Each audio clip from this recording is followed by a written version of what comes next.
Hi there. This is next video in this series of videos I've been doing looking at various aspects of piano technique. So I've done some videos so far on scales and also on improvising. And today I thought we'd have a little look at arpeggios. And in this one video I'll kind of go through arpeggios from a beginner's standard pretty much up through to the more advanced standard. When we first start off with arpeggios, we actually tend to start with what we sometimes call broken chords. If we think of a C major chord, we can play the three notes C, E, G, and you can play them in the different inversions, so with E, G, C, so first inversion, and then G, C, E, which we call the second inversion. So the first simple exercise we tend to do with broken chords, where we use those different patterns.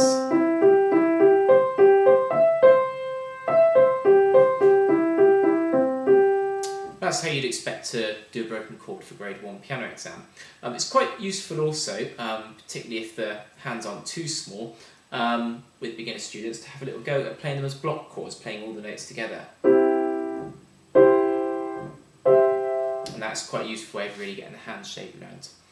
Then as we get a little bit more advanced, we get on to arpeggios, where you take the notes C, E and G, and play them with first, second and third finger, or in the left hand it can be 5. And you can use either 4 or third finger, and then second finger, and then we repeat the C at the top with a thumb, or with 5 in the top hand. And when you first start doing these, particularly with younger students, don't stretch the fingers too much. Feel free to move the hand a bit. Stretch the fingers as far as is comfortable, but feel free to move the hand around a bit to help with those if you want. We then get towards doing them 2 octaves, and more octaves than that as well. And that's when we've got to tuck the thumb under. So we start off with 1, 2, 3, then the thumb goes under so we can continue over more than 1 octave. Now that could be where it starts to get a little bit more challenging, because tucking the thumb under can be a little bit fiddly. It's a big stretch. You can practice that movement if you want, just by practicing 1 octave but taking the thumb under. So take the thumb under and back again. You can even do it with just the C, G to C, to get that movement nice and secure. And obviously you can use the same principle on the arpeggios and all the other different keys.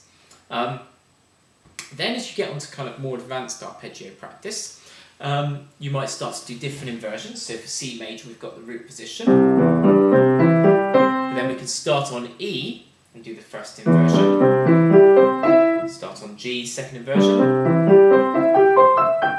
so on. You can also try different inversions in each hand. First inversion right hand, root position left hand. You can try different rhythms. Different dynamics, soft, loud, or with a crescendo. Diminuendo all the way down, all those kind of things. You can practice them staccato. Always good to do them staccato practice as well. You can also practice them contrary motion. And there's all these different things as you get onto more advanced arpeggio practice are all useful ideas. I think it's important to use your imagination really and come up with lots of different ways of practicing these. When you get an arpeggio within a piece of music, it's very rarely a straightforward C major or D major or E major arpeggio, 2 octaves beginning and ending on C. You might begin and end on different notes, you might have some different rhythm within arpeggio, and you'll almost certainly have some dynamics or expression. If it's not marked in the music, then hopefully musically you'll want to shape the arpeggio and put your own expression in. So it's important to incorporate that in your technical work as well, and to practice using different rhythms, practice different dynamics and all these different things. Anyway, there's a few thoughts on arpeggios. Feel free to make some comments or let me know what you might like me to do for the next video. Which aspects of kind of piano technique or whatever you'd like me to perhaps have a little look at. I hope you find this useful. The idea is not necessarily to tell you how to practice these things, but to maybe give you a few ideas, but then also hopefully for you to respond with a few ideas so we can kind of learn from each other and share some different ideas together. So hope that helps.